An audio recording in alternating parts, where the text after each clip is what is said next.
तौरात के मानने वालों को यहूदी, अंजील के मानने वालों को क्रिश्चियन, कुरान के मानने वालों को मुसलमान, लेकिन ज़बूर के मानने वाले लोगों को क्या कहा जाता है और ये लोग इस वक्त कहाँ मौजूद हैं?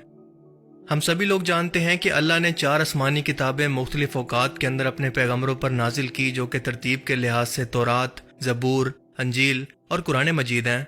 लेकिन इस्लामी तारीख के अंदर आपको कहीं भी ज़बूर का जिक्र, इसकी तारीख या इसकी तफसीलात कहीं भी जानने को नहीं मिलेंगी। पर ऐसा क्यों है? क्यों इस इस्लामी किताब को आज भी दुनिया में इतना ज्यादा डिस्कस नहीं किया जाता जितना कि तौरात, अंजील और कुरान पाक को? क्या ये इस वक्त भी अपनी असली हालत के अंदर मौजूद है? इसमें क्या क्या लिखा है या फिर इसमें क्या क्या मौजूद है? आज की इस वीडियो में हम इन्हीं सवालात के जवाब जानने की कोशिश करेंगे। तो चलिए शुरू करते हैं।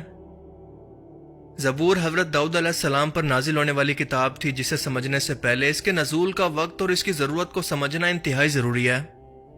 फ़िरौन मिस्र की 400 साल की गुलामी में रहते हुए बनी इसराइल कौम को आज़ाद करवाने के लिए अल्लाह ने इनके अंदर अपना पैगम्बर और रसूल हज़रत मूसा अलैहिस्सलाम को नाजिल किया, जिन पर तौरात यानी पहली मुकम्मल आसमानी किताब को नाजिल किया गया।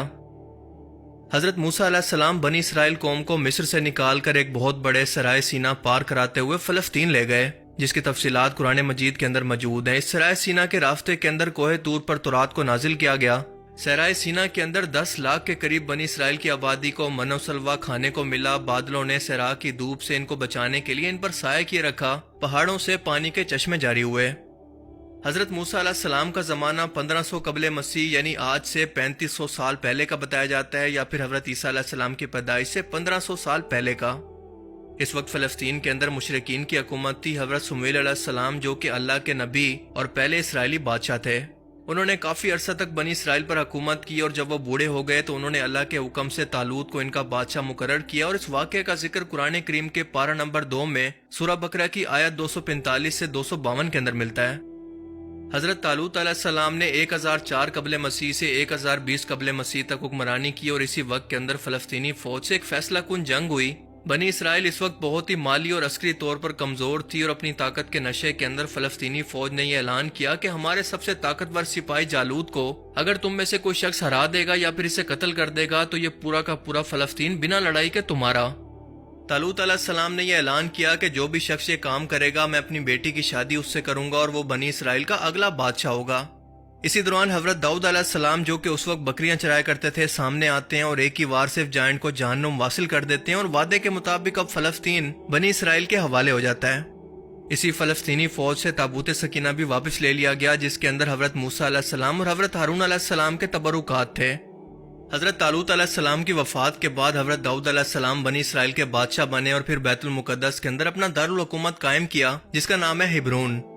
अब तक बनी इसराइल के अंदर शरीयत अल्लाह का कानून तौरात ही था, और हजरत दाऊद अलैहिस्सलाम ने पहली बार बनी इसराइल कौम या फिर यहूदी कौम के लिए बाकायदा तौर पर एक इबादतगाह कायम करने की शुरुआत की। इससे पहले यहूदियों के अंदर बाकायदा तौर पर किसी इबादतगाह का तस्वुर मौजूद नहीं था।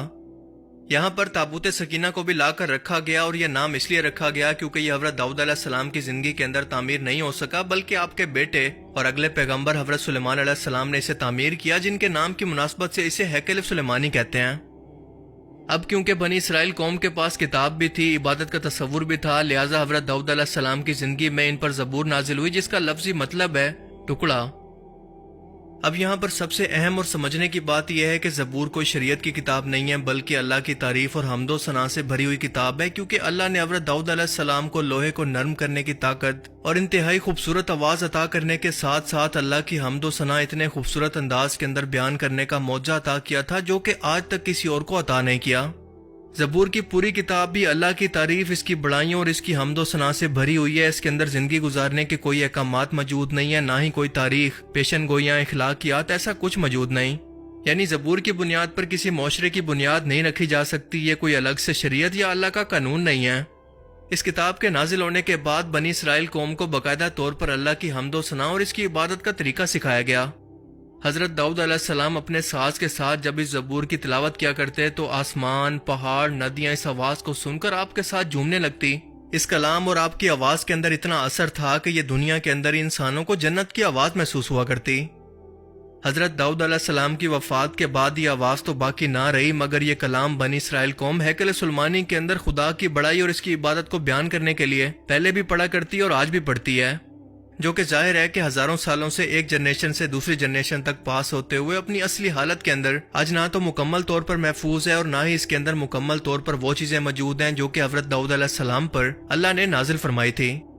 یہ تمام آسمانی الفاظ یعنی حضرت موسیٰ علیہ السلام پر نازل ہونے والی تورات سے پہلے کے صحیفے، خود تورات اور زبور کو اولڈ ٹیسٹمنٹ یا پھر عہد نامہ قدیم کے نام سے جانا جاتا ہے، جبکہ انجیل مقدس کے تمام نسخوں، رسولوں کے اعمال، حواریوں کے خطوط اور مکاشہ جس کے اندر شامل ہیں، اس کو عہد نامہ جدید یا پھر نیو ٹیسٹمنٹ کہا جاتا ہے۔ زبور کی کچھ آیات کا ترجمہ میں آپ کو پڑھ کر سنا دیتا ہوں تاکہ آپ کو بہتر طور پر پوری کتاب کا مقصد سمجھ میں آ جائے۔ خداوند میرا مالک ہے، مجھے کسی چیز کی کمی نہیں ہوگی۔ وہ مجھے ہری بھری چراگاہوں کے اندر بٹھاتا ہے اور مجھے سکون کے چشموں کے پاس لے جاتا ہے۔ وہ میری جان کو زندہ رکھتا ہے۔ وہ مجھے اپنے نام کی خاطر سچ کی راہوں پر لے چلتا ہے، چاہے موت کی کسی وادی سے میرا گزر ہو تو بھی میں کسی بلا سے نہیں ڈروں گا، کیونکہ تو میرے ساتھ ہے۔ تیرے عصا اور تیری لاٹھی سے مجھے تسلی ملتی ہے۔ تو نے میرے دشمنوں کے مقابلے میں میرے سامنے دسترخوان بچھایا ہے، تو نے میرے سر پر تیل ملا ہے۔ ہمیشہ بھلائی اور رحمت میرے سر پر رہے گی اور میں ہمیشہ کے لیے خداوند کے گھر میں ہی رہوں گا۔ پوری زبور اسی طرح سے اللہ کی حمد و ثنا پر مشتمل ہے، اسی لیے زبور کو شریعت کے طور پر ماننے والا کوئی بھی شخص دنیا کے اندر موجود نہیں، اور نہ ہی اس کا ذکر ایسی آسمانی کتاب کے طور پر ملتا ہے جو کہ کسی ایک فرقے کا قانون ہو، کیونکہ اللہ کی تعریف اور اس کی حمد و ثنا تو دنیا کا ہر ایک مذہب اور اس کا ہر ایک فرقہ کرتا ہے۔ یہ سب کی کامن زبان ہے جس پر کسی کو کوئی اعتراض نہیں۔ حضرت داؤد علیہ السلام اور سلیمان علیہ السلام کے بعد بنی اسرائیل قوم جادو ٹونے، سود خوری، ظلم اور تورات کی آیات کو پیسے اور اپنے فائدے کے بدلے میں جب بدلنے لگے تو ان کی اصلاح کے لیے انہی میں سے ایک آخری پیغمبر عیسیٰ علیہ السلام بھیجے گئے، جن کی شریعت بھی تورات ہی تھی، اور ان پر جو کتاب انجیل مقدس نازل ہوئی اس کا موضوع تو تزکیہ نفس، اخلاق کی اصلاح اور حکمت کا بیان ہے، کیونکہ یہود کے علماء کے اندر اس وقت جو بگاڑ موجود تھا وہ اخلاقی طور پر تھا۔ اسی لیے تورات کی باقی تمام شریعت کو بالکل ویسے ہی رکھا گیا، لیکن انجیل کی صورت کے اندر کچھ احکام اللہ نے نازل کر کے ان کی اصلاح کی کوشش کی، لیکن ان لوگوں نے عیسیٰ علیہ السلام کو بھی جھوٹا کہہ کر ان کا بھی انکار کر دیا۔ حضرت عیسیٰ علیہ السلام کی آمد آج سے تقریباً 2000 سال پہلے ہوئی تھی، اور اس کے بعد نبوت بنی اسرائیل کے اندر ختم ہو گئی، اور وہاں سے نبوت حضرت ابراہیم علیہ السلام کے دوسرے بیٹے حضرت اسماعیل علیہ السلام کی نسل کے اندر منتقل ہو گئی، اور یہی وجہ ہے کہ یہود اللہ کے رسول صلی اللہ علیہ وآلہ وسلم اور دین اسلام کے شدید مخالف اور دشمن ہیں، کیونکہ اللہ کے رسول صلی اللہ علیہ وآلہ وسلم کی بنو اسماعیل کے اندر آمد سے ان کی خاندانی مذہبی قیادت یا پھر بنو یعقوب کی قیادت ختم ہو گئی، اور امت مسلمہ کا ٹائٹل بنی اسرائیل سے بنو اسماعیل کی طرف منتقل ہو گیا، اور آج تک ان لوگوں کو اللہ کے فیصلے پر بھی اعتراض ہے۔ اللہ تعالیٰ ہمیں سمجھنے کی اور نیک عمل کرنے کی توفیق عطا فرمائے، آمین۔ مجھے امید ہے کہ آج کی اس ویڈیو سے آپ کو بہت کچھ نیا جاننے کو ملا ہوگا اور یہ ویڈیو آپ کو پسند آیا ہوگا۔ اگر یہ ویڈیو آپ کو اچھا لگا تو اسے لائک کیجئے، اور اب میں ملوں گا آپ سے ایک ایسی ہی نئی انٹرسٹنگ ویڈیو میں۔ تب تک کے لیے اپنا بہت سا خیال رکھیے گا۔ Thanks for watching this video.